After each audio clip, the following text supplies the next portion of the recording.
Je veux vous souhaiter la bienvenue à je peux pas croire, je vais dire ça, 147e webinaire depuis le début de la pandémie. C'est là que ça a tout commencé, notre série de webinaires. Pour ceux qui ne nous connaissent pas, l'Académie de Tiquitus puis le Centre pour l'excellence en gouvernance offrent des webinaires qui sont vraiment des formations gratuites. Alors, vous allez voir ce soir, on vous sollicite pour rien. On n'a rien à vous vendre. On veut juste vous offrir un peu de formation gratuite pour pouvoir aider le réseau communautaire et institutionnel à avoir des meilleures pratiques en leadership, en gouvernance, en gestion du changement. Comme vous savez, tous nos webinaires sont enregistrés. Les présentations, plus souvent qu'autrement, sont rendues disponibles, à moins que j'ai des enjeux de copyright dans d'autres ententes. Dans ce temps-là, la présentation n'est pas disponible. Et tous les gabarits que je vais mentionner aujourd'hui, je vais les rendre disponibles également dans le studio de l'Académie d'Iquitus et du Centre pour l'excellence en gouvernance. Fait que ça, c'est juste mon intro rapide là, de logistique. On a le privilège aujourd'hui d'avoir je vais dire une amie, une collègue du réseau d'experts d'Iquitus, Pamela Taylor, que je peux pas croire, ouais, je peux le dire. C'est mon avocate préférée. Avez-vous ça, les avocats préférés, vous? Euh, Est-ce que ça existe? oui, ça existe. Oui, ça existe. Pamela travaille avec nous depuis tellement d'années à accompagner des organismes en gouvernance, en ressources humaines. Elle a un MBA. Je sais qu'elle ne veut pas que je parle de son profil professionnel. Elle a autant hâte que moi de sauter dans le contenu. Mais c'est ça. Pamela Taylor, avocate, juriste, amie du réseau Discitus. Merci, Alain, et bonsoir tout le monde. Faut que je souligne également que ce webinaire est en collaboration avec l'Assemblée de la francophonie de l'Ontario. Sont avec nous pour les webinaires depuis déjà 5 ans. Alors, je veux les remercier de promouvoir les webinaires, d'être participatifs dans tout ça. Puis si ça peut aider le réseau communautaire, ben, tant mieux. Deux pierres d'un coup. Avançons. Euh, s- quand on établit cette programmation ici, ce webinaire-là était particulièrement important pour moi parce on semble parler plus je vais dire le mot volontariat que de responsabilité lorsqu'on parle de conseil d'administration, particulièrement dans le réseau communautaire. Puis notre job à nous, dans tout ce qu'on fait, c'est aussi d'aider les conseils à se protéger un petit peu plus, comme notre collègue conférencier a déjà dit, Direct and Protect l'organisation. Puis des fois, ça te demande d'être un petit peu plus responsable puis discipliné. Puis c'est de ça qu'on parle aujourd'hui. C'est vraiment pour ancrer le conseil d'administration dans une gouvernance responsable et durable. Ma collègue Micheline va toujours dire elle va toujours dire quand tu rentres quelque part, il faut que tu laisses la place mieux qu'elle était quand tu es arrivé. Mais en gouvernance, ça existe, ça aussi. C'est pas juste à propos de faire le travail de gouvernance qui est là, mais c'est également de laisser le modèle de gouvernance dans un meilleur état que quand tu es arrivé.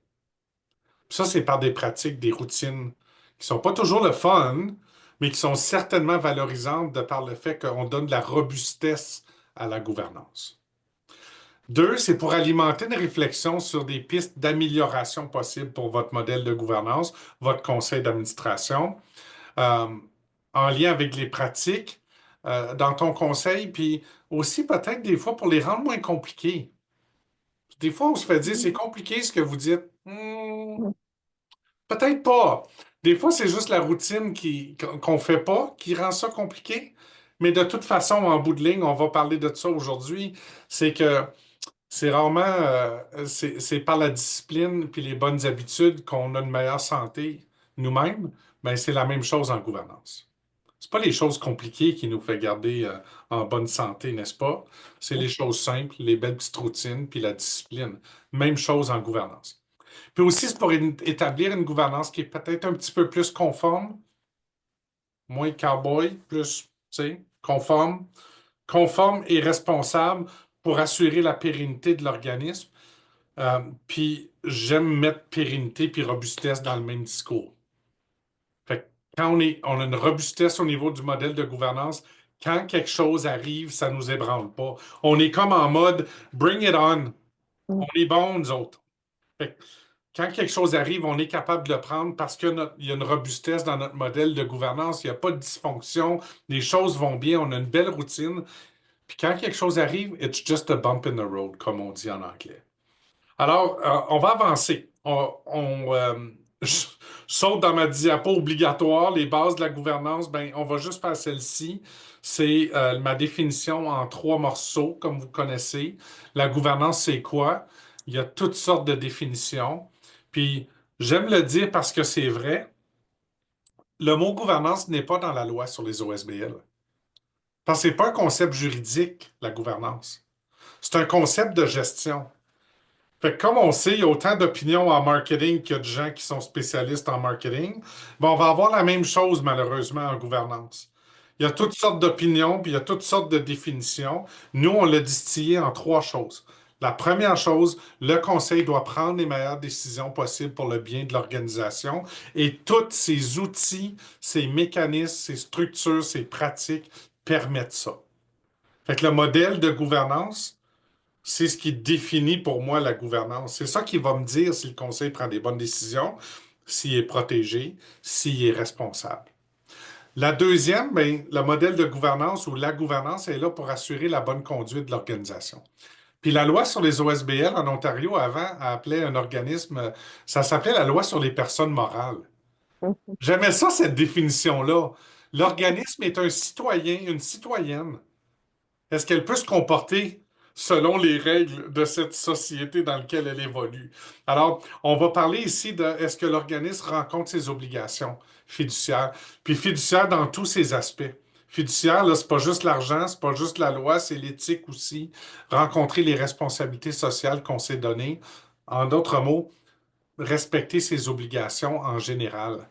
Puis, à la toute fin, c'est des mots qui vont revenir, comme vous le savez, en gouvernance, puis pour les conseils d'administration, la notion de diligence raisonnable. Nous, on a juste ajouté un petit peu là-dedans. On veut créer une culture saine d'imputabilité. Ça existe-tu saine d'imputabilité? Puis je pense que faut réapprivoiser le mot imputabilité lorsqu'on parle de gouvernance, parce que c'est pas une notion de tapage sur les doigts. L'imputabilité, c'est, on veut en parler comme une culture qui permet aux gens de dire, Hmm, je vais me le faire dire si je fais pas ce qui est attendu de moi. Par qui je vais me le faire dire? Ben, dans ce cas ici, par le conseil d'administration, si la direction générale accomplit pas ce qui est attendu dans son cadre d'imputabilité, dans la mise en œuvre efficace et efficiente de la mission, dans la réalisation de la vision, dans la pratique exemplaire des valeurs. Alors, on va créer une culture saine d'imputabilité en pratiquant la diligence raisonnable, en surveillant les données, en posant des questions. Puis le concept qu'on ajoute ici, puis je prends pas le crédit, c'est la firme Governance Solutions qui l'a développé. J'adore cette expression-là. Est-ce qu'on peut donner au conseil en tout temps l'assurance raisonnable que les choses vont bien? C'est quoi l'assurance raisonnable que les choses vont bien? Pour moi, ça veut dire le conseil n'a pas d'affaires dans la cuisine, mais il devrait le savoir si le feu est pris. Donne-moi l'assurance raisonnable que le feu n'est pas pris, que les gens sont bien servis à partir des choses qu'on fait dans la cuisine. Puis que, bon, ben, les employés dans la cuisine, ils sont pas à gorge un à l'autre. Puis que les choses vont bien. Fait que ça, pour moi, c'est lorsqu'on prend les meilleures décisions possibles pour le bien de l'organisation, on s'assure qu'on respecte les règles et qu'on pratique la diligence raisonnable, il est presque impossible que ton modèle de gouvernance échoue. Presque impossible. Fait que ceux qui veulent prendre une petite screen capture, cette définition-là, puis l'amener chez votre tatoueur préféré, vous avez le droit de faire ça. Dans les habitudes qu'on va discuter ce soir, c'est des choses simples. Peut-être que ça va être des rappels pour certaines d'entre vous, mais peut-être que ça va être oh, ça serait peut-être intéressant pour mon conseil d'administration qui peut peut-être parfois être éparpillé. Euh, Puis là, je fais juste faire le survol parce qu'après ça, on va creuser, Pamela et moi, sur les détails en lien avec ça. Un, maintenir et revoir annuellement un tableau de conformité. Puis si votre conseil n'a pas un tableau de conformité, j'ai des exemples que je vais vous partager aujourd'hui. Puis c'est juste la notion, j'ai-tu une petite checklist de gouvernance? Pas juste sur les choses que j'ai à faire, mais sur les obligations rencontrées. Une des obligations, c'est qu'on doit aviser les membres tant de jours avant l'Assemblée des membres. Je peux juste cocher cette case-là. Conforme. J'ai tenu l'Assemblée des membres en dedans des délais prescrits. Check. OK? Puis c'est pas juste la loi ici, c'est toutes les autres politiques qu'on a. Un beau petit tableau de conformité, c'est donc valorisant pour un conseil d'administration. Et ça a l'air quétaine, mais c'est un outil de démonstration de la diligence aussi. Parce que tu peux le montrer, ce tableau-là, à quelqu'un si tu te fais checker si quelque chose ne va pas. Deux, surveiller la performance stratégique et opérationnelle avec un cadre d'imputabilité et un tableau des résultats. Fait que pour les DG dans la salle, je vous fais des beaux clins d'œil parce qu'aujourd'hui, je vais parler encore une fois un petit peu contre les rapports d'activité, puis beaucoup plus pour les rapports sur les résultats. OK? Puis on va en parler un petit peu plus concrètement tantôt, mais il y a deux outils que je vais vous présenter en gabarit, mais on va parler également du pourquoi du quoi là-dedans. Revoir annuellement les rôles et responsabilités, puis revoir, ça peut juste être juste vérifier si on est tous sur la même page, ou ça peut être modifié aussi, les rôles et responsabilités de chacun, et signer annuellement le code de conduite. Nos clients qui font ça ont beaucoup plus de succès au niveau de la discipline au sein du conseil. Parce qu'à chaque année, on fait un petit rappel doux à quelqu'un de tannant autour de la table qui ne suivent pas le code d'éthique ou qui ne suivent pas ce qui est attendu d'eux autres, parce qu'on en fait une revue ensemble. Quatre, maintenir une routine puis une discipline. Fait que, oui, c'est routinier, la gouvernance. C'est normal, comme on fait en comptabilité, comme on fait dans toutes les autres pratiques de gestion où il y a des règles à suivre, il y a une routine, puis le tableau de conformité nous aide à la respecter. Mais moi, nos clients qui ont vraiment une routine robuste puis une discipline en lien avec leur calendrier de gouvernance, un, il n'y a pas de surprise dans l'année. Puis deux, à la fin de l'année, tout le tableau de conformité y est complet.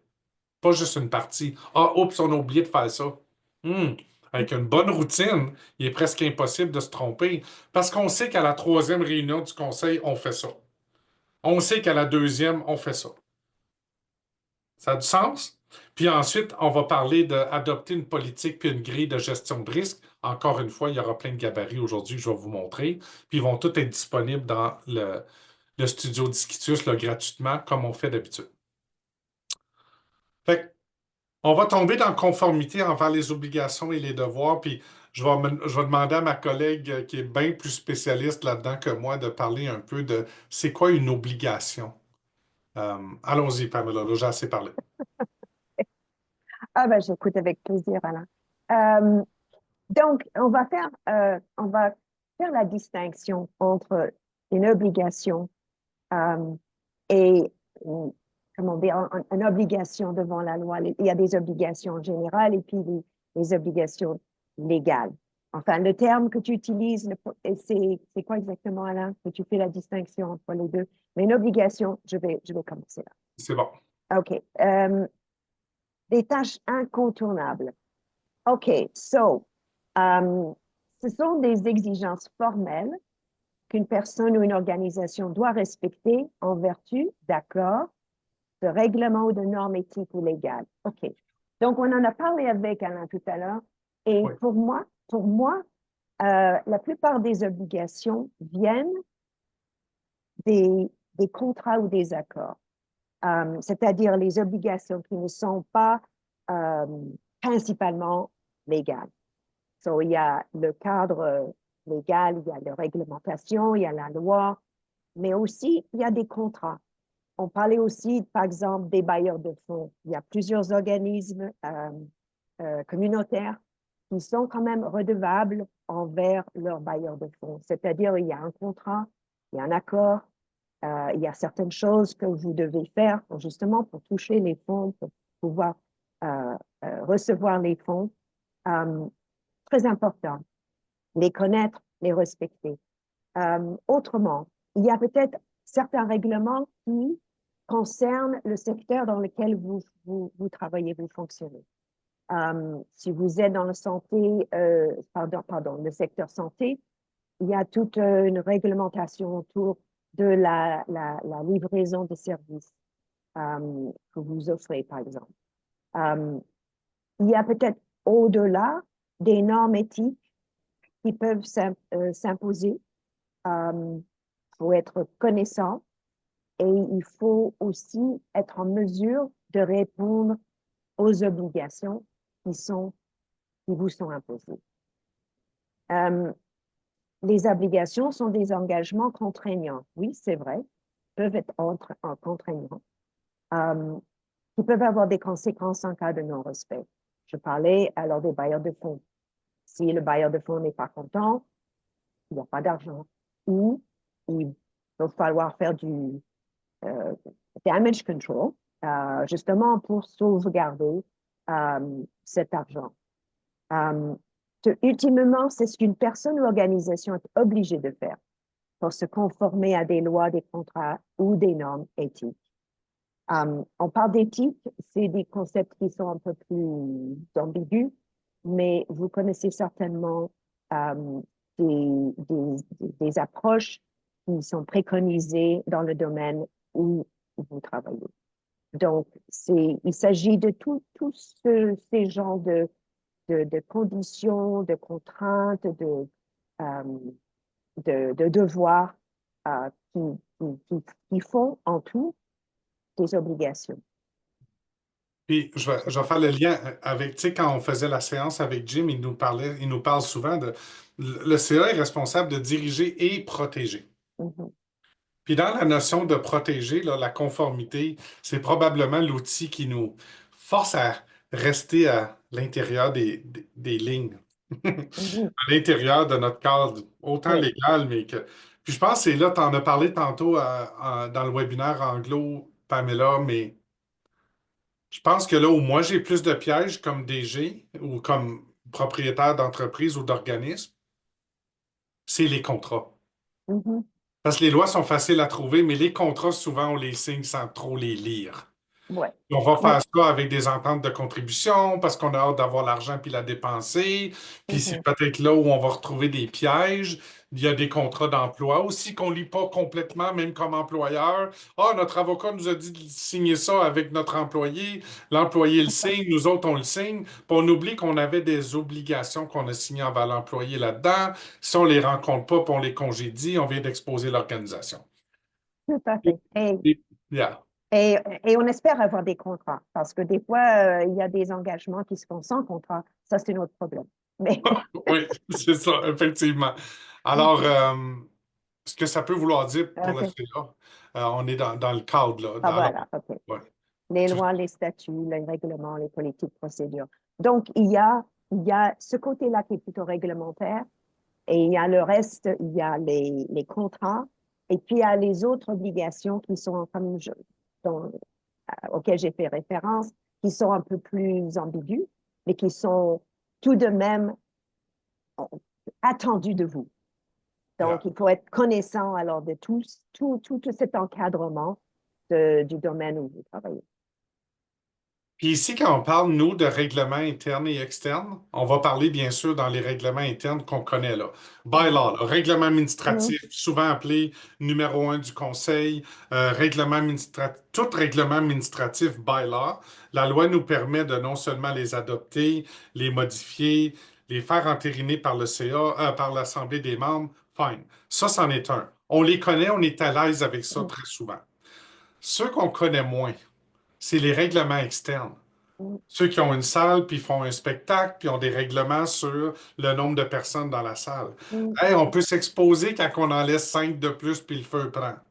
Voilà. Fait que, tu sais, le tableau de conformité peut être celle du conseil d'administration et de l'organisation, mais en gestion de risque, on va parler de checklist de conformité pour d'autres règlements que certains départements doivent respecter. Tu sais, je pense au... Là, of course, je vais toujours pointer du doigt à Lise pour le fun, mais dans son secteur précédent, si je ne me trompe pas, tous les programmes collégiaux doivent faire l'objet d'un comité consultatif. Mais si tu ne le fais pas, tu t'exposes. Donc, Mhm. toute cette notion de respecter ces trucs-là, il faut que ça soit sur le radar de quelqu'un qui en a la responsabilité de faire la reddition de comptes. Fait que c'est peut-être pas Lise qui va dire Hey CA, voici tous les comités de consultatifs de tous les groupes, mais j'espère que ce sera écrit quelque part 100% de nos programmes font l'objet d'un comité consultatif. Et ça va être suffisant en diligence que Lise me l'a dit comme DG. Ça a-tu du sens, Exactement. gang? C'est pas toujours obligé de voir tous les détails, mais quelqu'un, faut qu'il nous le confirme. Et juste cette information-là de la DG qui en est responsable, c'est diligence raisonnable pour moi. Mhm. Et Ça, tu soulèves une bonne question là, Alain, c'est le fait il faut demander des questions. Si vous n'êtes pas sûr, quelles sont les contraintes, quelles sont les obligations, quelles sont les conditions réglementaires, demandez. yeah. N'hésitez pas à demander, parce que si le DG ne sait pas, cette personne peut toujours s'informer de votre part. So, Yeah. mais vous aurez demandé la question et ça, c'est la.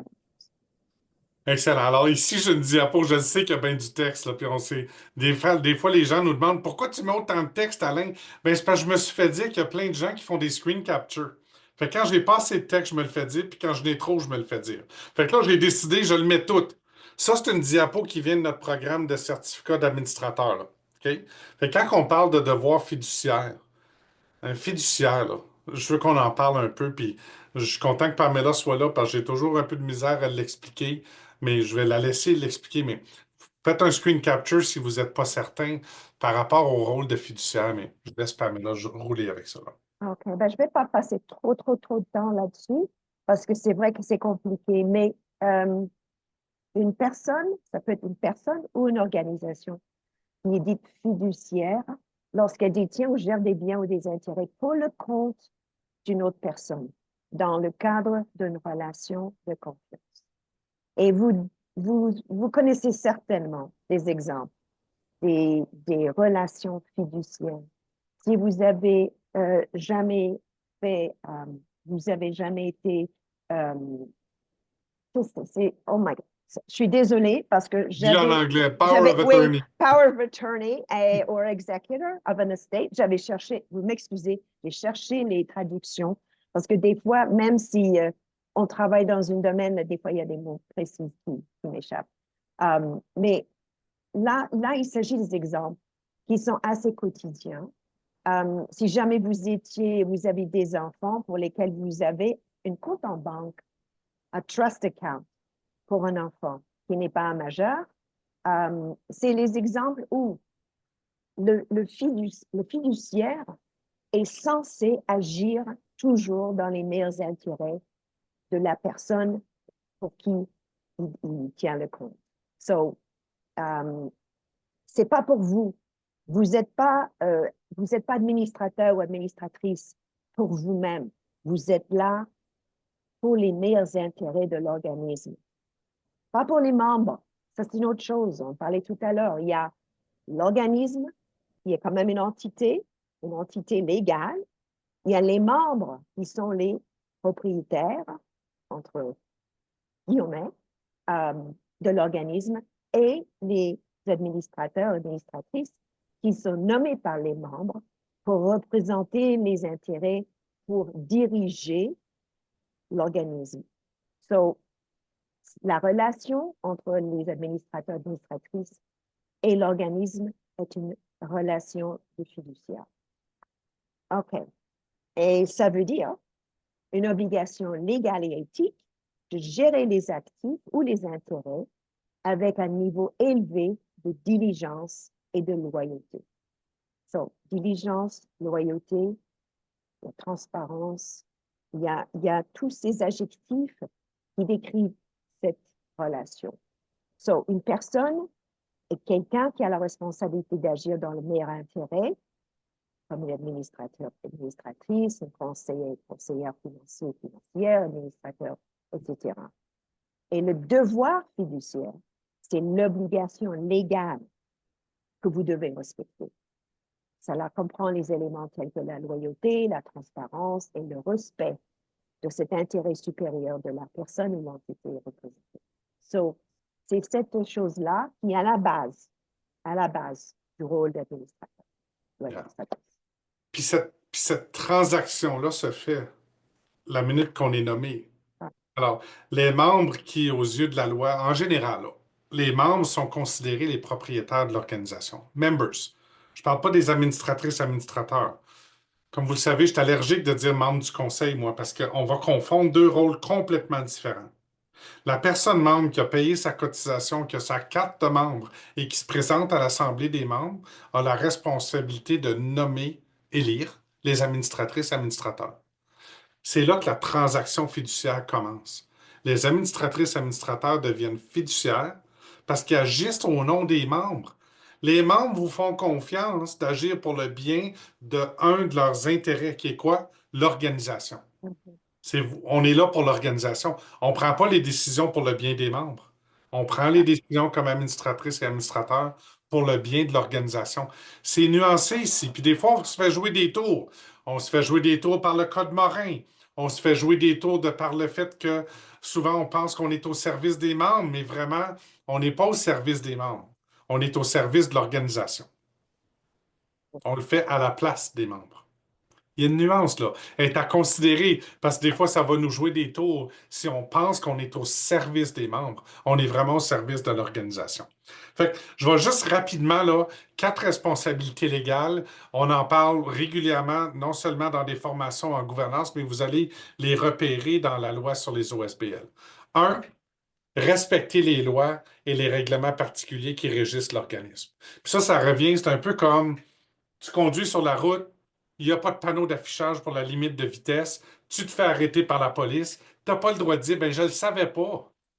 C'était quoi la limite? C'était pas écrit. C'est un peu le même concept ici, qu'on ne peut pas juste dire, ah ben moi je suis bénévole, je ne le savais pas. Comme, même si je sais lire, je ne l'ai pas lu, la loi. Il y a une responsabilité ici de bien comprendre. Il y a une obligation de au moins comprendre pour les respecter. L'obligation de loyauté envers l'organisation, on en a parlé tantôt, prendre les meilleures décisions possibles pour le bien de l'organisation, mais j'ajoute ici, en l'absence d'influence externe. Par l'absence d'influence externe, ça nous joue des tours un petit peu dans le réseau communautaire, n'est-ce pas? Qui a des gens autour de votre table qui sont nommés représentants d'un secteur de la communauté? C'est un piège, ça, n'est-ce pas? Parce que représentant veut dire je suis tout d'un coup porte-parole et je représente les intérêts d'un groupe de la communauté autour de la table alors que tu n'as pas vraiment le droit de faire ça. Parce que tu es là pour le bien de l'organisation et la décision n'est pas pour le bien des gens qui t'ont nommé ou élu, elle est pour le bien de l'organisation. Fait qu'il faut être super prudent avec les titres qu'on donne. On a le droit d'avoir une matrice de... Oups, hein, ça vient de faire des feux d'artifice. On a le droit de faire des matrices de représentation, s'assurer d'une certaine diversité autour de la table, mais ce n'est pas des représentants. Parce que la minute de représentant, tu es influencé par l'externe, le groupe que tu représentes. Fait que soyons prudents à ce niveau-là, parce que ça nous joue des tours. Les Anglos, ils ont le tour avec ça, hein? Ils appellent ça des advocate directors ou named directors.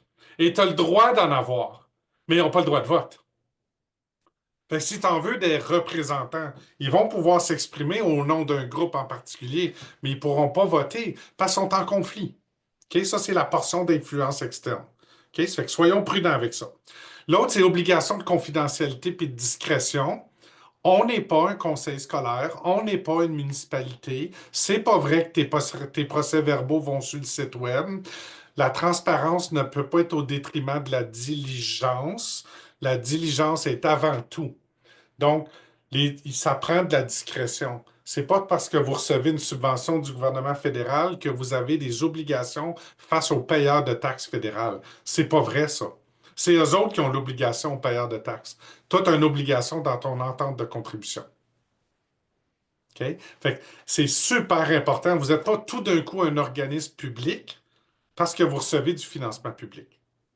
C'est eux autres qui sont responsables. Fait que nous, là, la discrétion, la confidentialité, la loi sur les OSBL, c'est pas la loi qui crée un collège ou qui crée un hôpital ou qui crée une municipalité ou un conseil scolaire. Eux autres ont des lois différentes. Les OSBL, c'est pas tout à fait la même chose. Fait que nous, on a un devoir de respecter la confidentialité parce que sinon, ça peut affecter les décisions. Fait que la transparence ne peut pas être au détriment de la diligence. Ça, c'est quelque chose qui vaut la peine de se faire tatouer sur le bras des fois. Parce on promouvoit beaucoup la transparence, puis des fois, on va trop loin. Des fois, on va trop loin, puis ça nous expose. OK, puis la dernière, puis après ça, Pamela, je vais demander de commenter ou de me contredire parce que ça arrive des fois. La quatrième, c'est l'obligation de diligence raisonnable par rapport aux décisions qui sont prises. Due diligence, duty of care. Faites un effort, soyez participatif, démontrez de l'intérêt pour l'organisation dans la prise de décision, dans votre rôle et vos responsabilités, et ça va vous protéger. En tout cas, mieux que si vous faites rien. Je sais pas, Pamela, si tu veux commenter. Dans la Euh, prochaine diapo, on va, D'accord. un peu plus tard, on parle un peu de diligence, mais what's Oui. your take on this? Deux petits commentaires. Alors, Vas-y. en ce qui concerne l'obligation de loyauté, euh, la nouvelle loi sur les OSBL oblige maintenant certaines procédures par rapport au conflit d'intérêts. Ce qui veut dire que le concept est maintenant élevé dans la conscience de tout le monde et les obligations sont plus lourdes. Donc, faites attention. C'est très, très, très important de veiller à ce qu'il n'y ait aucun conflit d'intérêts et que s'il y a un conflit potentiel, qu'il soit déclaré. Euh, et deuxièmement, la seule chose, et c'est intéressant ce que tu disais, Alain, par rapport à la confidentialité, c'est vrai qu'il y a souvent cette idée qu'il y a une présomption de transparence ou d'obligation de divulguer ce qui se passe lors des réunions des conseils. Non, non, c'est le contraire. La présomption est que tout est confidentiel, tout est Mhm. privé. Il s'agit des organismes privés avec P majuscule. Et si jamais vous vouliez divulguer ce qui se passe lors de vos réunions, il faut être très, très, très clair sous quelles conditions et le raisonnement et que ce soit tout bien euh, documenté dans les PV. Mhm. Autrement, vous pouvez vous trouver vraiment dans une situation difficile si tout ce qui est supposé être privé devient privé. So anyway, je voulais juste appuyer le Comme concept ça. parce que c'est vrai que j'en entends parler souvent. Il y a peut-être une mésappréhension par rapport aux obligations des administrateurs administratrices euh, par rapport à ce qui se passe dans les réunions. Et ce qui Excellent. se passe, c'est parmi vous. Excellent. Puis on est en mode meeting aujourd'hui, alors vous pouvez activer votre micro à votre guise. Est-ce qu'il y en a qui ont des questions pour Pamela ou pour moi, mais j'espère que ce seront pour Pamela parce que on ne l'a pas toujours avec nous. Mais est-ce qu'il y a des questions pour Pamela en lien avec les obligations légales que vous voyez à l'écran ou d'autres sujets qu'on a touchés à date? Questions, commentaires, déclarations d'amour? Non plus. Ben, j'ai une question. Vas-y, Valérie, je t'écoute. Parce que là, justement, ça m'a bien éclairé le fait que, en tant que membre d'un CA, en tant qu'administratrice, euh, on a tous l'obligation d'être diligent et de faire ce qui est bien pour l'organisation et non pour les membres à ce moment-là. Puis je trouve intéressant de faire le parallèle entre, oui, la transparence, mais c'est confidentiel, les réunions du CA, puis tout ça.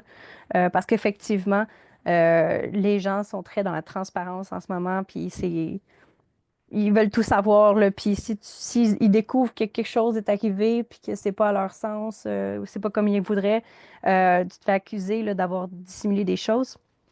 Cela étant dit, euh, admettons justement, je vais aller un peu dans la précision, là. On avait un poste qui s'est libéré rapidement. Au Euh, conseil? non, pas au conseil. Dans le fond, nous, notre organisme a juste deux employés. OK. Donc, on a la directrice générale, puis on a une personne responsable des communications et de la programmation. Puis, ce qui est arrivé, c'est que cette personne-là a trouvé un autre emploi, puis on se retrouvait rapidement sans cette personne-là, puis notre directrice générale était déjà dépassée par la charge qu'elle avait. Donc, nous, on a su qu'il y avait quelqu'un qui cherchait un emploi, qui avait des qualifications pour faire le poste. Puis on lui a donné quand même, on l'a mis à l'essai pendant 3 mois avant de lui donner un poste à temps plein là-dedans. J'ai cru entendre par les branches que certains membres trouvaient que c'était injuste ou quelque chose comme ça, qu'il n'y ait pas eu d'annonce, quoi que ce soit, par les membres. Sauf que moi, de mon point de vue, c'était nécessaire à la survie de l'organisme de trouver quelqu'un pour remplacer. une des deux personnes qui était essentielle dans une situation où la directrice générale en avait déjà trop à gérer elle-même. Est-ce que c'est valide comme réflexion ou ils ont raison dans un sens, on aurait dû passer par un processus plus long? Vous y allez, Alain, ou moi? Je vais y aller sur le côté gouvernance pas légale. Sur le côté gouvernance, j'ai une bien plus grande préoccupation par le fait que la direction générale était surchargée. Mhm, C'est ça, selon moi, qu'il faut adresser avant d'embaucher quelqu'un d'autre, parce qu'il n'y a rien de plus surchargeant qu'un nouvel employé, parce que c'est pas vrai qu'un nouvel employé diminue la charge dans un premier temps. Mais mhm. deux, en gouvernance, là, on est dans les opérations. Ouais. Ça fait il y a un enjeu là déjà. Fait que, là, mon premier flag, c'est qu'est-ce que vos politiques disent. Puis s'ils disent rien, il faut adresser la politique avant d'agir. Mais Mhm. au côté légal, je sais pas. Pamela, je suis curieux. Normalement, Ouais. les embauches reviennent à la directrice générale. Puis c'est elle justement qui a lancé la possibilité d'abord. C'est pas nous qui Mhm. avons fait ça en tant que tel. Euh, L'idée a vraiment été abordée juste parce que là, on pouvait pas la laisser se retrouver toute seule à gérer tout ça non plus. Mais ça a été, nous, on le voyait comme une décision un peu pas de dernier recours, mais que c'était nécessaire à ce moment-là. Euh, mais effectivement, oui, c'était une situation assez difficile là, pour la direction générale. Ça s'est redressé, puis on travaille là-dessus pas mal pour éviter de se retrouver dans une situation comme celle-là avant. Excellent. Euh, mais non, dans le fond, la personne justement qui a obtenu le poste était plus qualifiée que la précédente sur divers plans. Puis honnêtement, ça se porte vraiment mieux que qu'est-ce que c'était avant. Donc, ça a été un plus pour l'organisation. Mais ça n'empêche pas la grogne. Puis justement, j'essaie de voir qu'est-ce qu'on aurait pu faire mieux. Euh, c'est sûr qu'on veut pas être illégal, on veut pas non plus, tu sais, mais là, c'est que fallait faire quelque chose. Fait que c'est elle qui avait le droit d'embauche, c'est elle qui a trouvé quelqu'un, mais elle a quand même fait passer la décision aussi par le conseil pour voir s'il était d'accord avec ça. Mhm. OK. Pamela, je suis curieux de Non, t'entendre. non, ben, c'est intéressant. Donc, la DG, elle a demandé votre point de vue avant d'embaucher Mhm. cette personne. Oui. OK. Et vous étiez d'accord. Moi, il y a deux choses. Il y a le côté pratique. Et si vous n'avez que deux employés, évidemment, alors il y a quand même la réalité qui s'impose. Euh, Par contre, il y a aussi le côté, euh, le processus. Il Mhm. faut que le processus soit au-delà de, de plainte. Euh, donc, moi, je le vois en deux étapes. Moi, je dirais que ce serait pardonnable dans les circonstances d'avoir agi comme elle a fait, parce que la chose qui m'aurait vraiment dérangée, c'est si elle l'avait faite sans dire quoi que ce soit au conseil et qu'elle l'aurait présenté comme fait accompli. Comme Mhm. ça, vous êtes obligé de porter le désagrément des membres, par exemple. Mais pour redresser la chose, c'est de regarder le comblement du poste de façon permanente.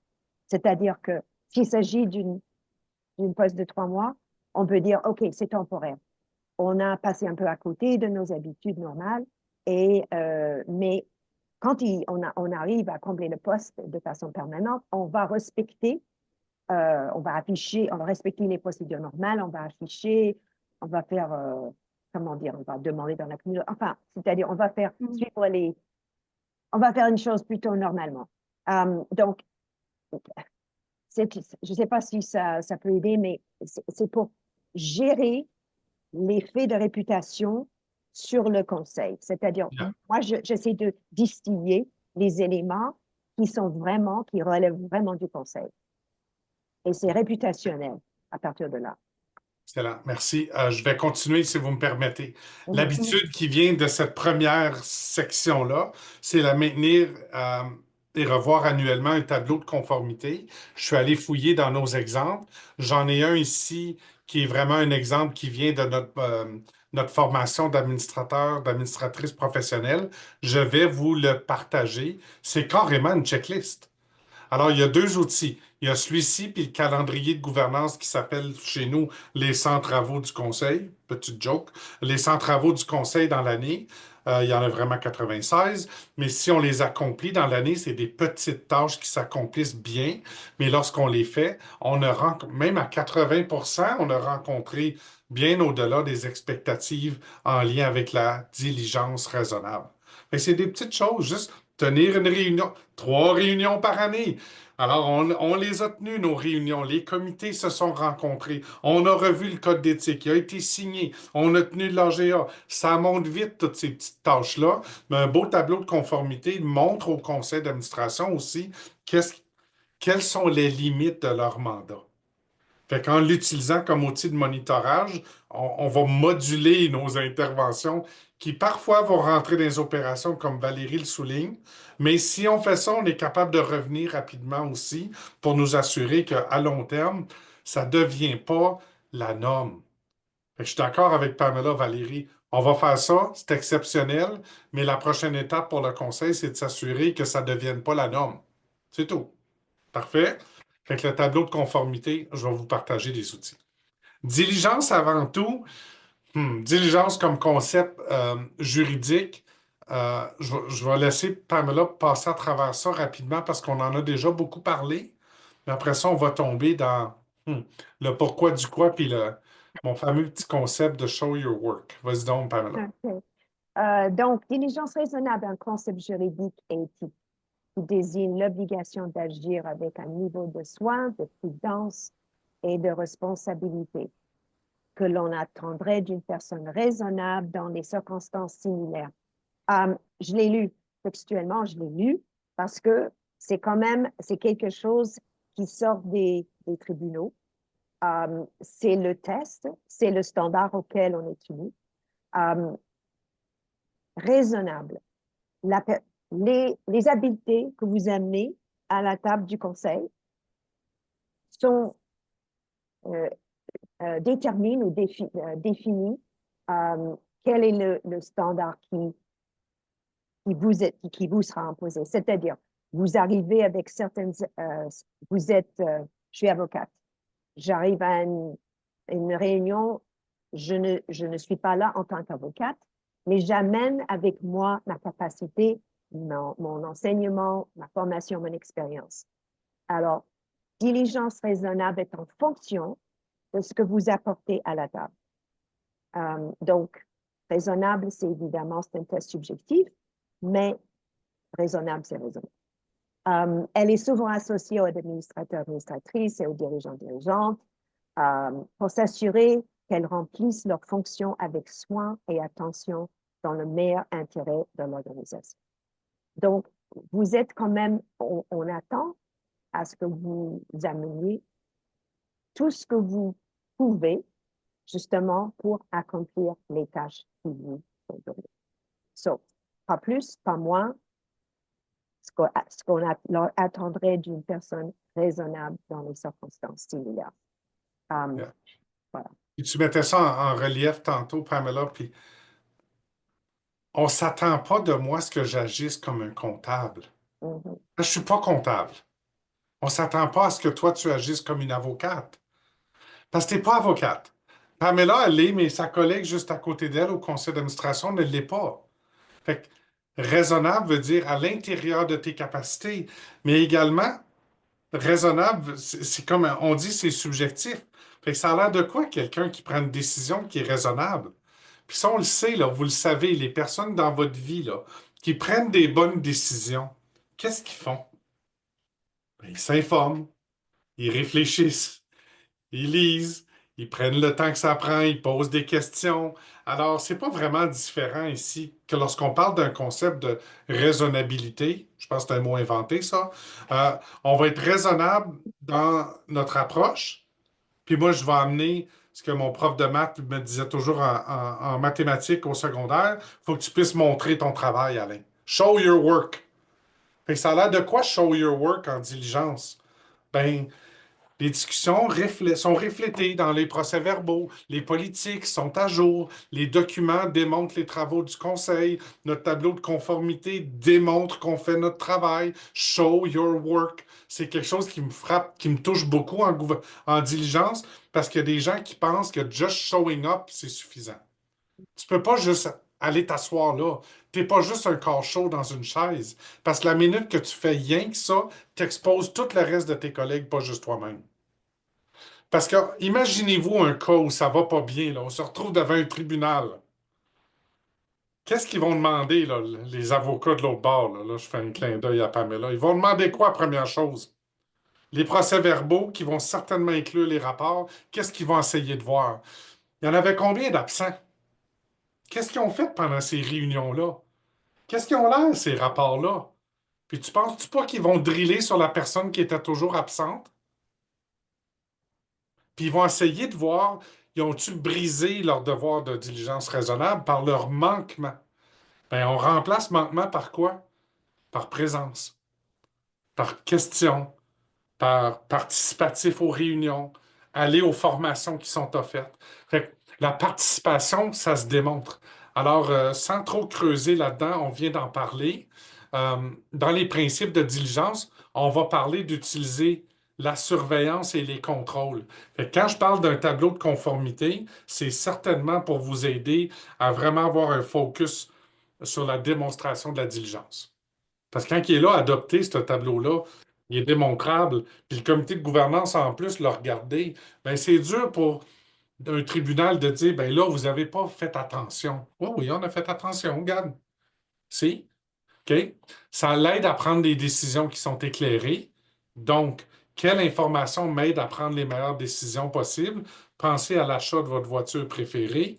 Quand vous avez acheté votre voiture, vous n'avez pas juste à regarder les pneus puis donner un petit coup de pied sur les pneus puis dire, ça, c'est mon char. Vous avez regardé les données, toute votre décision est appuyée sur des informations qui sont fiables, à jour. Les administratrices doivent attentivement examiner les rapports, poser des questions, même demander des conseils externes lorsqu'ils ne savent pas. Vous me voyez venir là. Quand je fais tout ça, puis je fais juste indiquer que ça a été fait dans le procès verbal, je viens de démontrer ma diligence. Donc, je me protège et je protège mes collègues. Puis bien sûr, responsabilité fiduciaire, on en a parlé amplement tantôt. J'ai comme le goût quand même de t'entendre, Pamela, sur le non-respect du devoir de diligence. Quand même. OK, ça peut entraîner des sanctions. La responsabilité personnelle en cas de négligence grave. Oui, il y a des raisons pour lesquelles on passe autant de temps avec vous ce soir et autrement, pour justement pour reparler de ces choses-là. Parce que si jamais il y a un problème, comme on dit, quand ça déraille comme il faut. C'est jamais juste un petit peu. Donc, c'est important, c'est très important. Euh, enfin, on ne va pas parler des sanctions en tant que telles, mais c'est juste de savoir que ça peut nuire à la réputation de l'organisation, compromettre les finances, entraîner les poursuites judiciaires et des fois vous impliquer aussi personnellement. Et je sais que la plupart des SPL ont des assurances, mais comprenez bien que si jamais vous ne respectez pas cette obligation de diligence raisonnable, c'est possible que des assurances ne vous couvrent pas. So, c'est juste de savoir que siéger un conseil d'administration est une responsabilité. Il faut le prendre au sérieux. Ceux-ci sont des obligations particulières. Et si elles ne sont pas respectées, il y a des problèmes qui peuvent survenir. So, oui, voilà. Je dirais pas plus. Je dirais pas Oui, plus. puis je veux pas faire peur à personne, mais il y a du concret là-dedans. Puis je vais vous le partager parce que des fois, ça prend un peu de reality check sur ces questions-là. Un organisme, sans nommer la province, avec qui on avait travaillé parce qu'il était dans le pétrin. C'était quoi le pétrin? Les administratrices et administrateurs avaient reçu des appels de l'Agence du revenu du Canada. Qu'est-ce qui se passe? Les déductions à la source ne sont pas payées. Ah non, ça se peut pas. Mon DG faisait ça. Ah, OK. C'est quoi le montant? 487 000 $. Fait que, heureusement, ils ont pu régler les enjeux. Puis ils n'ont pas été obligés de débourser de leur poche. Mais l'Agence du revenu ne les appelait pas juste pour leur dire Hey, l'organisme est dans le tort. D'ailleurs, l'Agence du revenu ne fait pas ça. L'Agence du revenu les appelait pourquoi? Parce qu'elles sont solidairement responsables pour ces montants-là, parce que c'est l'argent des employés. Les déductions à la source, c'est l'argent des employés, right? Fait que la direction générale avait pris le montant des déductions à la source pour payer les retards du loyer. Puis ils pensaient se rattraper dans la prochaine subvention qu'il n'y a pas eu. Ça a tombé en morceaux vite. Fait qu'ils l'ont réglé, syndic, l'organisme n'existe plus aujourd'hui, mais ils ont pu faire tout ce ménage-là. Ça n'a pas coûté une scène à personne. L'assurance n'a pas couvert, mais ils ont eu quand même de l'aide de d'autres organismes. En bout de ligne, ça n'a rien coûté à personne. Phew! Mais ça a Mhm. pris 1 an et demi. Mhm. Alors qu'aujourd'hui, nous, on va dire à nos clients, tu veux être sûr que les déductions sont payées? Assure-toi que la paye est toujours faite par une firme qui fait la paye. Mhm. La paye est toujours faite par quelqu'un d'autre, diligence raisonnable, check done. OK? Puis ça, toutes les banques l'offrent, fait que c'est quand même pas pire. Fait que c'est juste un exemple de conséquence. Alors, surveiller l'habitude qu'on veut développer ici, c'est d'avoir un œil sur la performance de l'organisation, pas juste stratégique, mais stratégique et opérationnel. Puis il y a deux outils ici. Est-ce que j'ai un tableau des résultats? Puis est-ce que j'ai été clair sur les attentes avec la direction générale? Fait que là, je vais aller voir ici, là, j'en ai deux outils que je vais vous montrer. Le premier, je vais le trouver parce que là, je vois rien. J'ai un exemple de cadre d'imputabilité ici, sans trop tomber. C'est un gabarit qu'on utilise dans notre formation d'administratrice-administrateur. C'est carrément, ça va définir l'imputabilité pour la direction dans la mise en œuvre de la mission, la réalisation de la vision, puis les pratiques exemplaires des valeurs, rôle et responsabilité de la direction générale, puis il y a même des attentes de performance, là. C'est général. Ce qui vient appuyer ceci, c'est bien sûr, il y a des outils d'évaluation de fin d'année, mais on va également se permettre d'avoir, puis là, je ne le trouverai pas, un tableau des résultats opérationnels et stratégiques. Fait que celui-ci, il est opérationnel. Finances, programmes et services, quelques petites données dans chacun de ces champs-là. Si j'ai ces données-là, là, j'ai même pas de ligne qui m'explique le pourquoi du quoi. J'ai juste les lignes qui me disent voici les résultats dans presque tous les aspects. Programmes et services, qualité des services, ressources humaines, engagement communautaire, gouvernance et conformité, communication, marketing. Regarde, c'est deux données. Puis si j'ai donné des standards dans le cadre d'imputabilité, si je suis en dessous des standards, ben ça va être dans le rouge. C'est tout. J'ai juste besoin de le savoir. Ça, c'est au niveau opérationnel. On peut-tu le savoir? Par exemple, là, I'm picking on Lee's again. Tu sais, au milieu collégial, taux d'employabilité, c'est important. Taux de diplomation en éducation aussi, c'est important. C'est une donnée opérationnelle, ça. Mais le conseil devrait être au courant. On pas le comment, juste on est dessus, ça va-tu bien? Raisonnable. En faisant ça, même si je suis dans les opérations, je suis comme en train de regarder dans la fenêtre de la cuisine, là. Tu sais, ça va-tu bien? Le feu est-tu pris? Ça va-tu bien? Non, ça va bien. Assurance raisonnable, les choses vont bien. Puis, bien sûr, il y a toutes sortes de rapports. Je pense pas que je n'ai un ici, là, mais je vais vous le partager quand même. Le rapport de la Direction générale sur les avancées stratégiques. 2 pages. C'est tout. Fait qu'on fait une différence ici entre un rapport d'activité, voici ce qui s'est passé dans le dernier mois, 2 mois, 3 mois, à un rapport des résultats, donner l'assurance raisonnable que les choses vont bien. Est-ce que ça a du sens? Fait que, ici, l'habitude, c'est faire de la surveillance. Il faut que ça soit un item à l'ordre du jour. Puis ça devrait être le premier item. Pour moi, c'est le premier item. C'est pas mot de la présidence, le premier item dans ma tête. C'est rapport de la direction générale. Parce que si ça va pas bien, ça va faire l'objet d'une longue réunion. Mais si ça va bien, ça prend une demi-heure, 3/4 d'heure. Puis le réflexe ici que je veux qu'on développe, c'est que ce n'est pas une réunion de la direction générale. C'est une réunion du conseil d'administration. Fait que si on dépasse le 33 du temps sur les rapports de DG puis que ça s'éternise, puis que la direction générale prenne toute cette place-là, soyez pas surpris que les réunions sont trop longues, puis que les travaux du conseil ne se réalisent pas. Fait il y a tout un équilibre à aller chercher ici. Puis je peux vous garantir que la discussion change autour de la table lorsqu'un un tableau, c'est de la reddition de comptes sur les résultats, pas sur les activités. Puis même si je vous aime, toutes les DG dans la salle, c'est pas un KPI, là, c'est pas un indicateur de performance comme un busy que vous êtes. Fait que le rapport d'activité ne donne pas l'assurance raisonnable que ça va bien dans l'organisation. Il y a pas mal juste les données qui donnent ça. Fait que c'était froid ce que j'ai dit, puis c'est pas parce que je veux manquer de respect, mais c'est parce que dans l'heure et demie, 2 heures qu'on a en réunion de CA, ce qu'on veut savoir, c'est les données qui vont nous donner cette assurance raisonnable-là. Puis quand les données nous disent ça va mal, là, j'ai un plan de redressement. Là. Fait que je vois Gabriel là, dans la salle. Allô, Gabriel, ça va bien? S'il y a une donnée qui est dans le rouge dans ton tableau des résultats, ben, tu es déjà prête avec un plan de redressement. C'est pas je m'en viens dumper le problème sur le CA. Je fais juste dire taux de satisfaction de nos activités dans le dernier trimestre est à 65 alors qu'il devrait être à 85. Voici, on a un plan de redressement pour ça, pour le passer du rouge au jaune, puis du jaune au vert. Puis d'ici 6 mois, on va retourner dans le vert comme on était. Tout ça, c'est de la reddition de compte versus un rapport d'activité. Laissez-moi vous dire que nos clients là, qui utilisent un tableau comme, je vais-tu le trouver rapidement, non, comme celui-ci, oui, ça leur a pris 1 an le développer, le premier, mais maintenant, ça leur prend 3 à 6 heures par trimestre le préparer.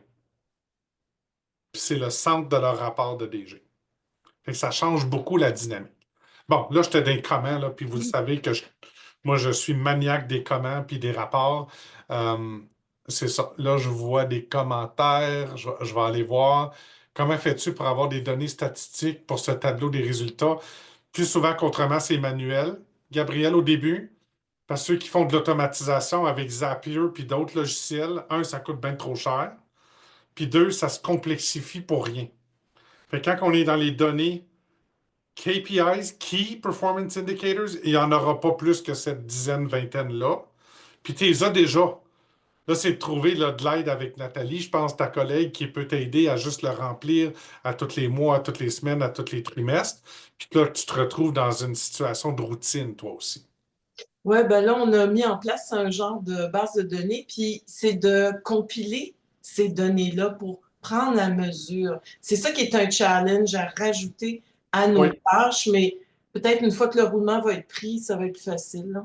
Oui, puis ça va l'être, Gabriel. Persévérez, vous allez voir, parce que dans la routine et la délégation de certaines cellules dans ce tableau-là, il faut les déléguer aussi. Fait que quand on renforce la responsabilisation de l'équipe de gestion à le nourrir, ça va nous aider comme DG. Je veux avancer parce que je sais que le temps avance, puis en même temps, vous avez plein de questions. Ça va? Rôle et responsabilité. Quand on tombe là-dedans, euh, j'ai mis une ligne là. C'est ma ligne préférée dans la loi sur les OSBL. Parce qu'il y a un tout petit mot de 2 lettres qui devrait nous rappeler dans quel modèle de gouvernance on est.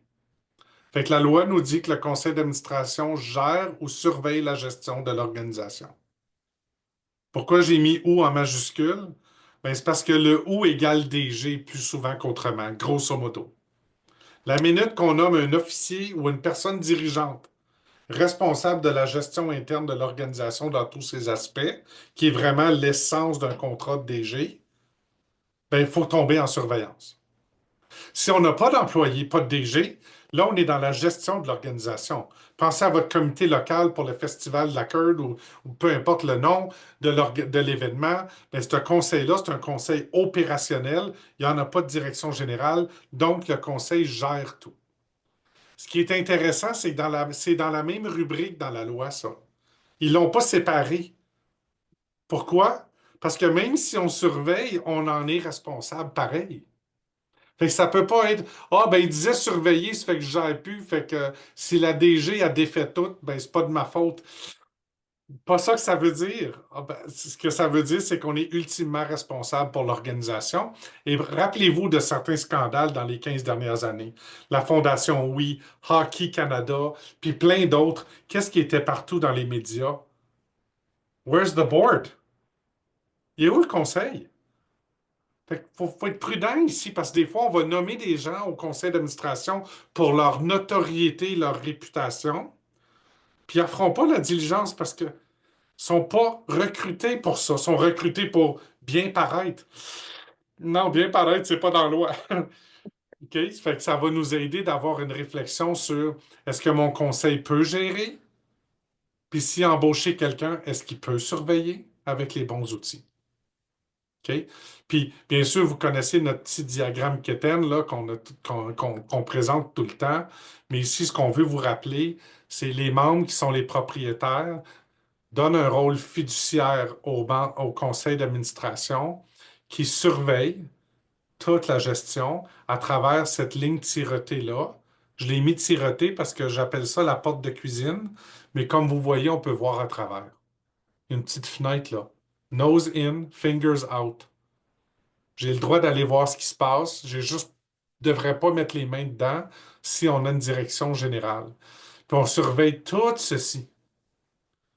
Tout ceci. Puis ce que Jim Brown nous disait dans l'atelier qu'on a fait avec lui, c'est le CA devrait demeurer dans le quoi, pas dans le comment. Puis c'est ça qui touche toute notre grosse charge de travail comme conseil d'administration. Puis on fait une surveillance à travers cette porte de cuisine-là en écoutant en créant de l'imputabilité puis de la reddition de compte. Là. Ça, c'est ma ligne jaune ici. Là. Ça va? J'avance parce que je sais que le temps, à moins qu'il y ait des questions.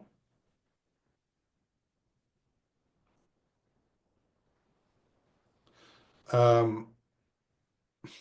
c'est une loaded question, Gabriel, là, ta question sur est-ce que le rapport d'activité est plus pertinent quand les administrateurs autour de la table sont aussi tes membres parce que toi, tu es un réseau, presque une fédération.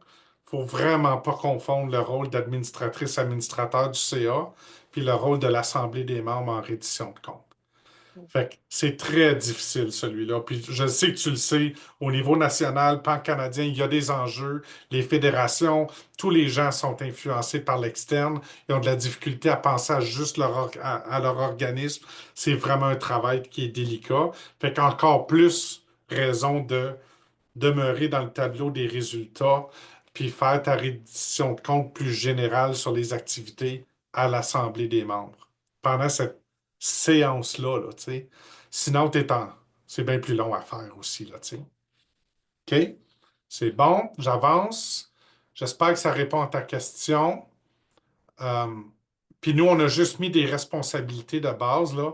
Arrête-moi, Pamela, là, si je vais trop vite, mais tu sais, moi, dans ma tête, c'est pas du bénévolat comme les autres, mais en même temps, c'est du bénévolat actif. J'ai vu, puis vous l'avez certainement vu, vous aussi, dans votre vaste expérience en gouvernance, qu'il y a des gens qui sont venus s'asseoir aux réunions du conseil d'administration, puis ils font rien. C'est pas juste un siège puis un corps chaud que ça prend. C'est du bénévolat. On est plus exigeant en bénévolat aux gens qui viennent servir au food bank, puis au soup kitchen, puis aux Shepherds of Good Hope, qui travaillent toute la journée sans arrêt. Il y a des administratrices, administrateurs qui, malheureusement, souvent, on le voit, se préparent pas, lisent pas, se tiennent pas informés, fait juste venir aux réunions, sont souvent en retard. Il y en a toujours. Ben, c'est pas du bénévolat, ça. Ça, c'est juste du passe-temps. It's just not the same. Fait que une des façons de vivre la diligence raisonnable, c'est d'être participatif à toutes les activités du conseil. Les formations, les réunions, au moins un comité. Ça, je l'ai mis en bas ici. Puis, je vais vous dire que nous, on fait beaucoup d'évaluations de performance du conseil. La doléance numéro un des administratrices administrateurs, c'est quoi, vous pensez, la doléance numéro un des administratrices administrateurs autour d'une table de conseil? Le manque de préparation de leurs collègues. Just don't be that person. Sois pas le fatigant autour de la table, là, tu sais, qui pose des questions qui étaient dans le rapport, là, comme ça paraît que tu ne l'as pas lu, Alain, là, lis-les donc, au lieu de perdre notre temps. Comme, je pense que ça, c'est se tenir informé puis se préparer, c'est probablement la meilleure façon de démontrer de la diligence. Alain, si je peux juste Oui, reprendre vas-y. ton exemple, alors par rapport à la soup kitchen, imaginez, alors si on arrive à la soup kitchen et on ne sert pas de soupe, c'est exactement la même chose. Mhm. C'est drôle, on est plus patient avec ceux qui sont autour d'une table de conseil des fois. On n'ose pas parce Non, qu'ils mais, sont bénévoles les tenir responsables. ouais. Mais conceptuellement, c'est la même chose. On ne se présente Oui. pas pour ne rien faire. Exactement. Puis rappelez-vous que si on ne tient pas les gens, les fatigants imputables, c'est le talent qu'on va perdre. C'est les meilleurs qu'on va perdre parce que ça ne leur tente pas d'être dans des circonstances comme ça. Je passe rapidement dans tout ça, vous le savez. Présidence encadre le fonctionnement du conseil, s'assure que ça run smooth. Il faut que ça aille bien, le conseil d'administration. C'est le rôle de leadership numéro un. C'est bien plus un rôle de responsabilité que d'autorité.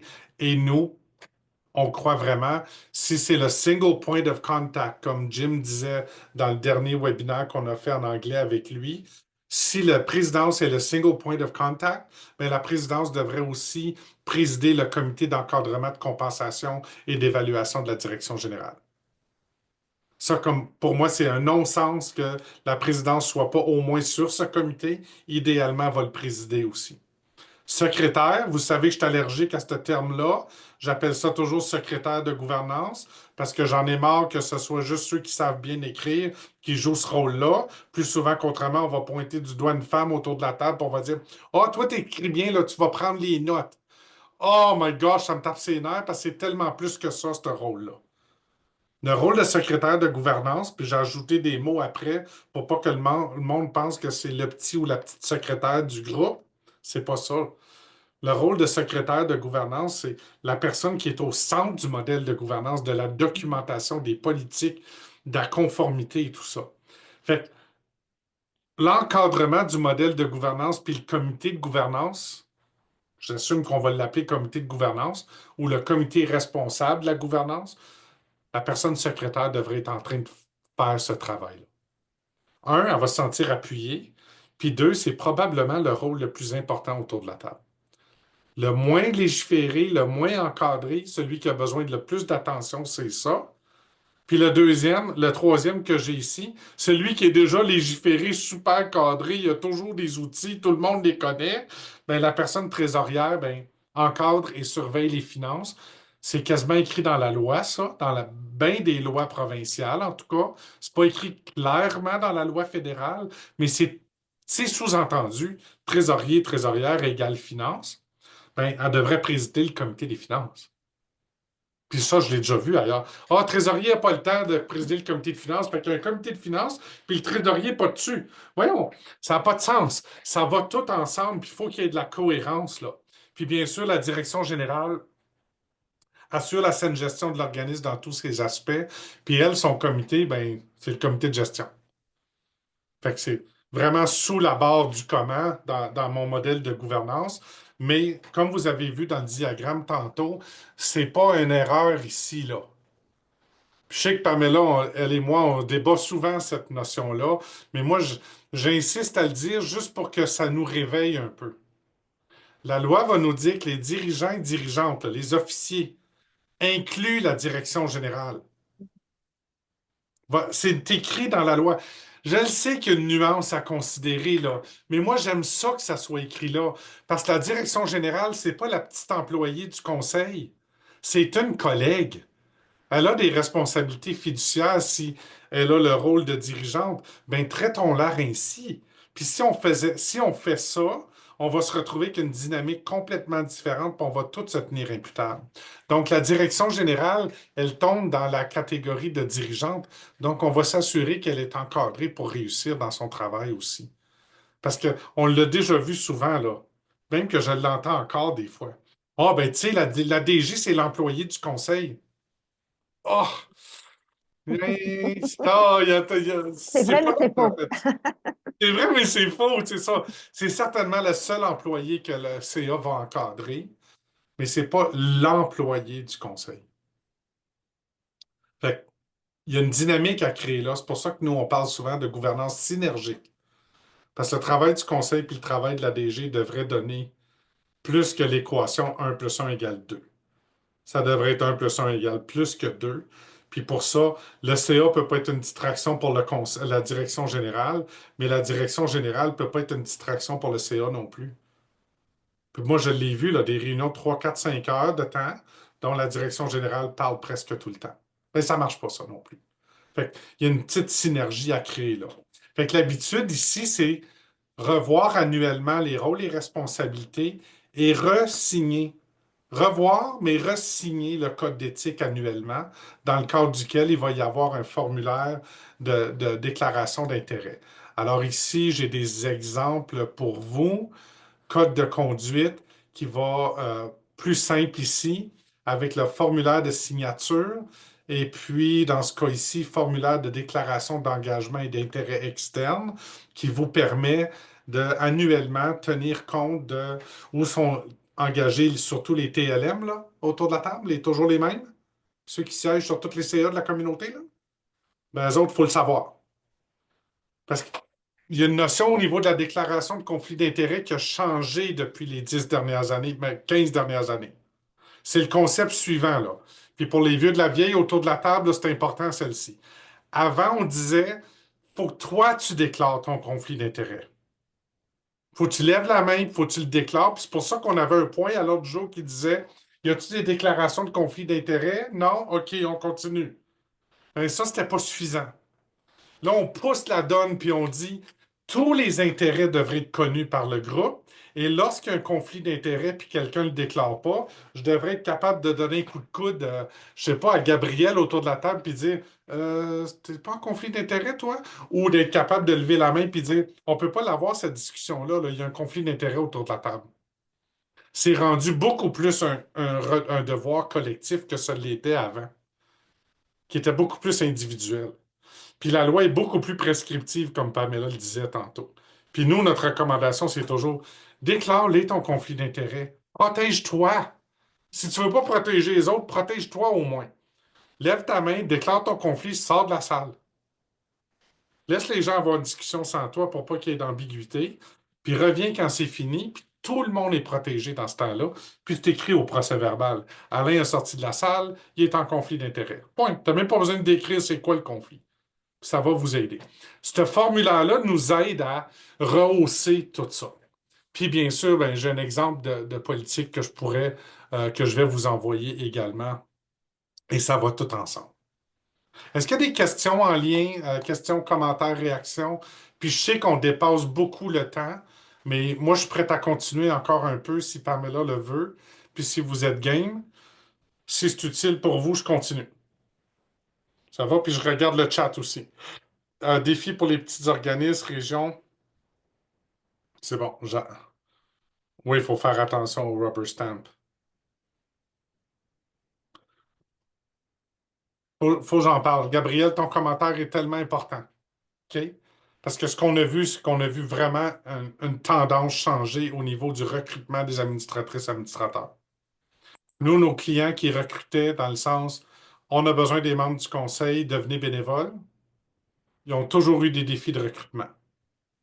Puis ceux qui adoptent une matrice de compétences puis un profil de l'administrateur ou de l'administratrice et recrutent en fonction des compétences manquantes autour de la table sont obligés de faire des choix.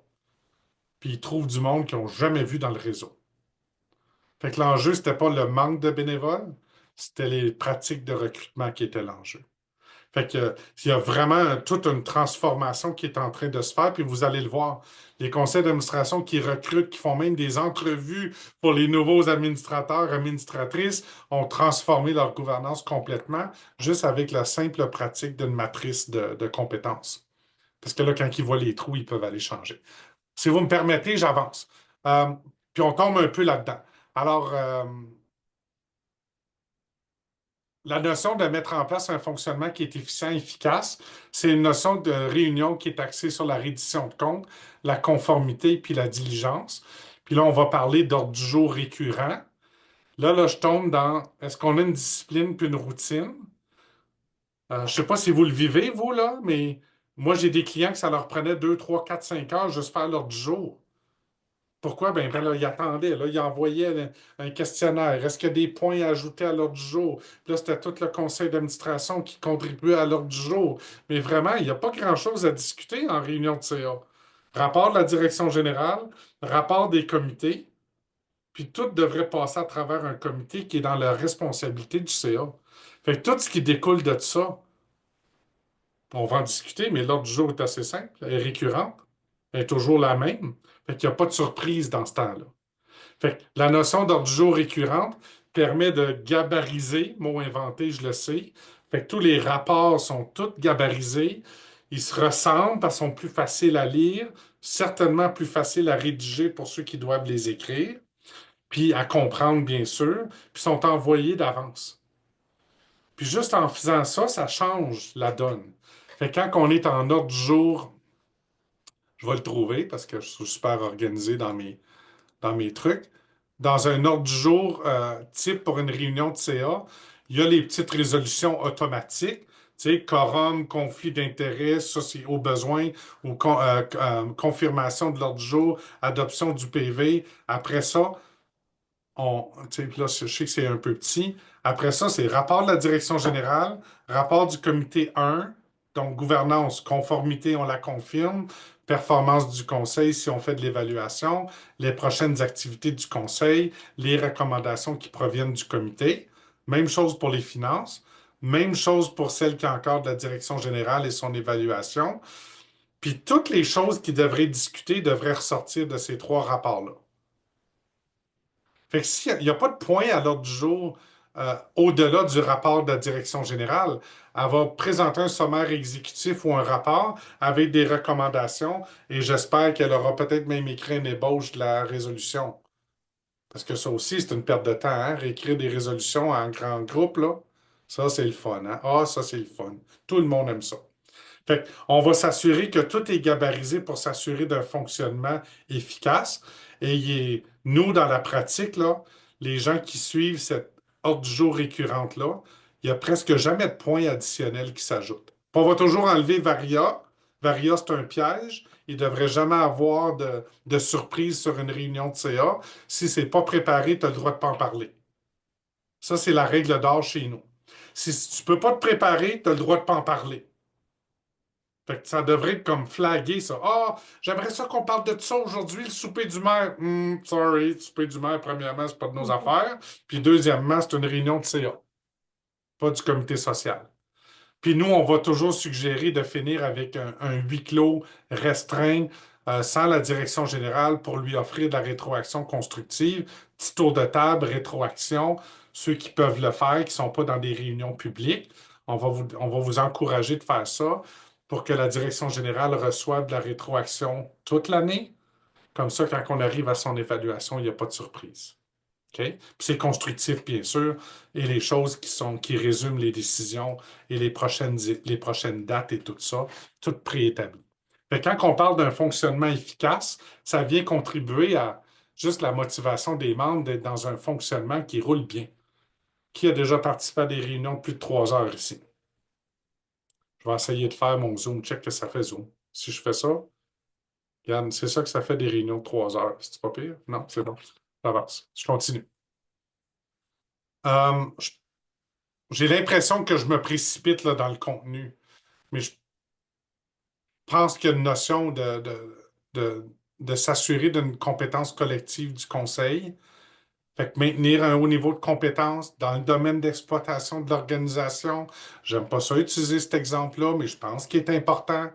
On avait un client qui gérait une radio communautaire. Puis quand ils ont décidé de mettre 60 000 de côté pour payer pour une antenne, ben, les membres du CE ont dit, ben non, c'est bien trop cher, on ne peut pas faire ça. Ils n'avaient pas compris qu'une antenne de radio communautaire, c'est pas une antenne, tu mets sur ton char à 50 pièces.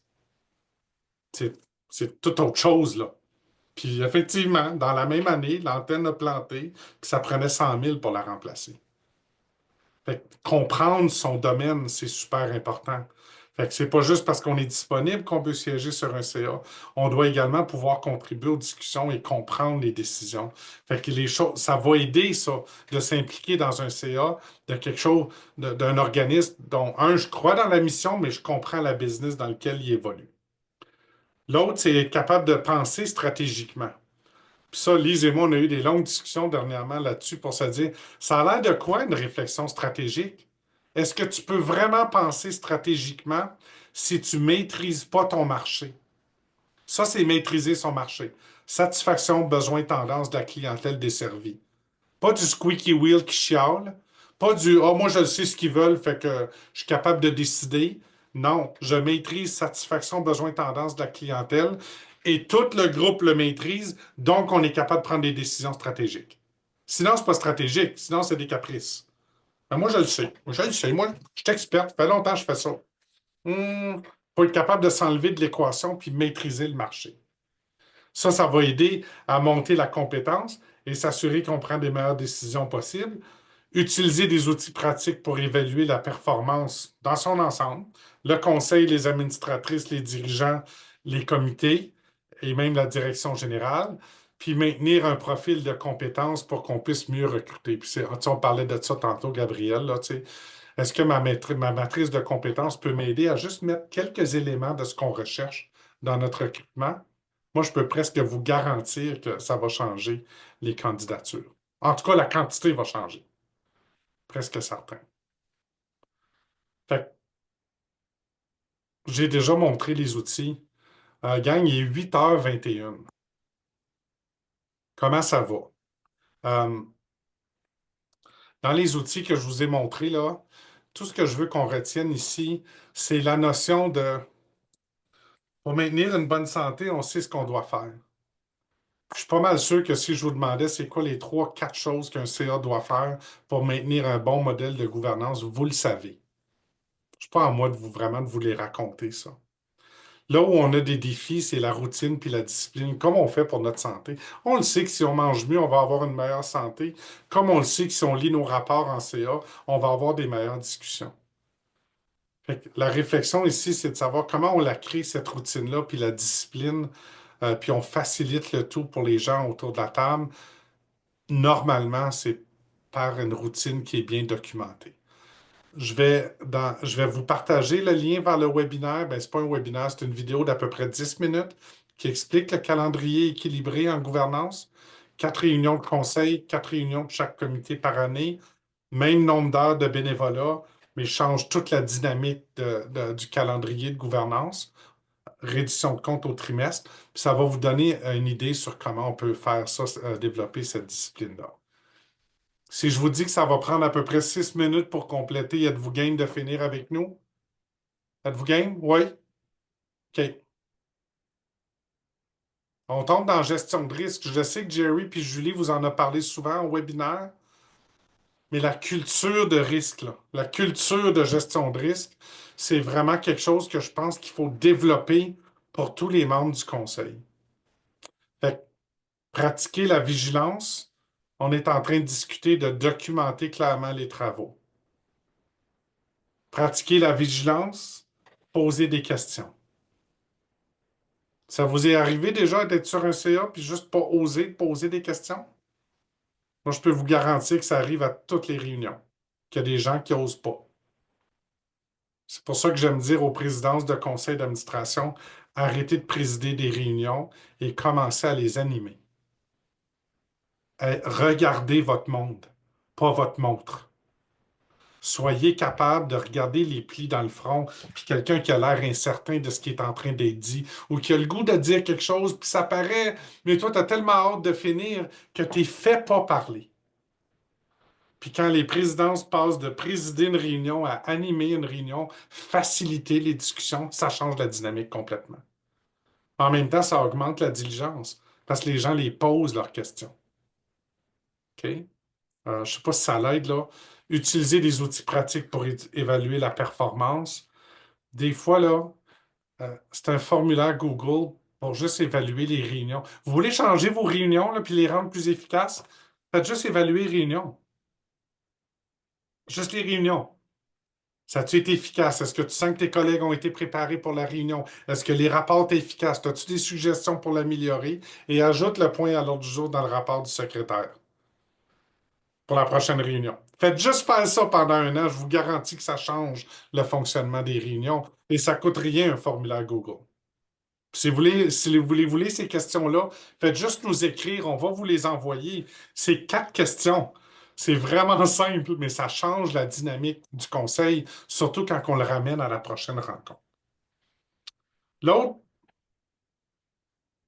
demander des preuves, ça c'est mon ami Mario qui disait tout le temps ça, ça prend des évidences.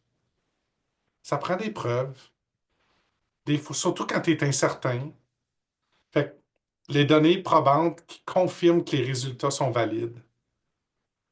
Quand nous, on fait des évaluations de climat interne et de satisfaction du personnel, il y en a un rapport pour le CA. Ce n'est pas tout le rapport de la DG, là, mais il y en a un rapport pour le CA, pour que le CA puisse voir que c'est des données valides, pas juste des pick and choose, là, tu sais.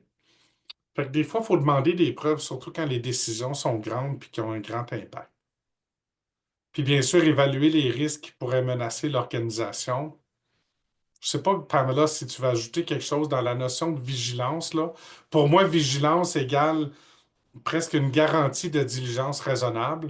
I don't know. Il me semble que je parle trop, là. Non, je ne veux pas t'interrompre. Non, je crois que c'est relié avec cette idée de demander des preuves et des données probantes. Parce que tant qu'on a suffisamment d'informations, on est capable d'évaluer les risques. Mais si on est dans une vide, on ne peut pas.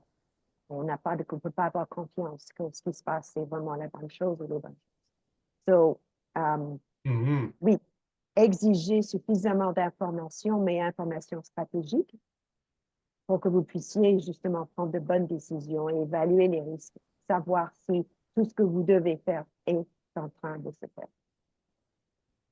C'est la question, je regarde là. Alors, adopter une politique et une grille de gestion de risque. Tout ce que j'ai sorti ici, puis je vais certainement le trouver éventuellement dans mes... Ça doit être les deux derniers. Alors, ici, j'ai deux choses. Une politique de gestion de risque, c'est un gabarit, comme vous voyez, c'est un gabarit. Je vais vous l'envoyer si vous voulez. Ça a été développé par notre Jerry Morin, CPA national, ami du SEGO puis de Disquitus. Il y a aussi des webinaires sur la question qui sont gratuits dans le studio Disquitus. Et ça inclut également une grille ou un registre de risque. Là, vous avez tous vu ça peut-être déjà. Sinon, c'est aussi simple que de se dire, j'utilise, tu sais, départ soudain de la direction générale, c'est un risque. Est-ce que c'est probable? Oui. Est-ce que c'est important, la gravité? Oui. Bon, ben ça, c'est un risque qui est dans le rouge. Ça prend un plan d'atténuation du risque. Qui est responsable? Quand est-ce que ça a été adopté? Dernière révision. Fait il y en a plein, là. Insuffisance de financement, réputation compromise, non-conformité réglementaire. Il y en a plein. Il y en a qui sont moins importants que d'autres, ceux qui sont dans le jaune. Il y en a qui sont plus importants. Puis il y en a qui sont juste, OK, bon, on en a parlé, mais c'est quoi les chances que ça nous arrive vraiment, là? Tu sais, ça fait qu'on va faire attention pour ne pas tomber dans le piège que on est menacé par tout. On va avoir une vraie réflexion sur la probabilité de très improbable à très probable, puis la gravité de si ça arrive, puis ça va nous aider à voir comment, jusqu'où on va dans notre plan.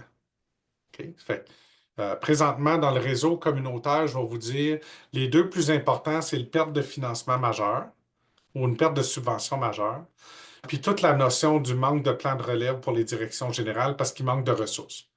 Fait que, départ soudain de la direction générale, là, ça fait mal, ça, pour nos clients quand ça arrive. Puis je pense que le conseil a deux moyens de se préparer. Une réflexion sur la relève, puis un plan de relève et un document de relève, même s'il n'y a personne pour prendre la place de cette personne-là. Fait que demander à la direction générale de préparer au moins un outline et donner accès à des documents au cas où. Puis deux, c'est un plan de remplacement d'urgence de la direction générale. Tu sais, qu'est-ce qui arrive demain là, si Gabriel, notre cher ami à la COFA, décide juste pour le fun de tomber d'un coma? Mettons, mettons. Qu'est-ce qu'on fait? Qu'est-ce que le CA fait? C'est quoi la procédure? J'assume qu'il y a une réunion assez vite s'il a décidé du jour au lendemain de ne plus revenir, Gabriel. OK, mais c'est quoi la prochaine étape? Elle est un peu plus grosse comme organisme, un petit peu plus de ressources que d'autres, mais il y a des CA qui sont obligés de prendre en charge tout le processus de dotation du poste. Mais l'avez-vous, la description de tâches, le processus? Il y en a qui ont même mis de l'argent dans des petites firmes de recrutement pour dire si jamais ça arrive, je prends le téléphone rouge puis je t'appelle. OK. Puis eux autres font le travail. Il y en a qui ont fait ça avec un petit fonds d'urgence au cas où pour s'assurer qu'ils sont accompagnés, le CA. Fait que ça en est un exemple de gestion de risque pour s'aider à ne pas tomber dans le piège qu'une urgence fait tout fermer l'organisation. Il me semble qu'on est allé vite dans les dernières. Est-ce qu'il y a des questions pour ma collègue Pamela, pour moi, ou peut-être d'autres questions où nous deux, on n'a pas les réponses, mais avec les gens que je vois dans la salle, on aurait probablement des réponses collectives. Anyways, on les aurait les réponses dans cette salle ici. Est-ce qu'il y en a des questions? Vous pouvez activer votre micro. Pendant que vous montez le courage de poser votre question, je vais vous partager que dans 2 semaines, non, la semaine prochaine. Oui, parce que on est en retard cette semaine, c'est vrai. Pamela, je m'excuse. On est en retard cette semaine, ça fait que les prochains webinaires sont la semaine prochaine. La gestion du changement et l'intelligence émotionnelle, indissociables.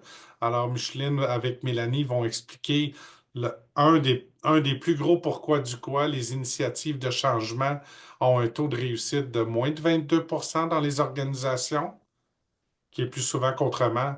On n'a pas pensé aux gens dans l'organisation, la portion intelligence émotionnelle. Puis l'autre, on va creuser, là, c'est le 22 également, on va creuser sur comment mesurer la performance de l'organisation comme conseil d'administration. En d'autres mots, est-ce que ton organisme est performant? Comment le sais-tu? Comme vous le savez, elles sont gratuites, toutes nos formations webinaires. Puis on va vous partager par l'infolette puis par notre liste de courriel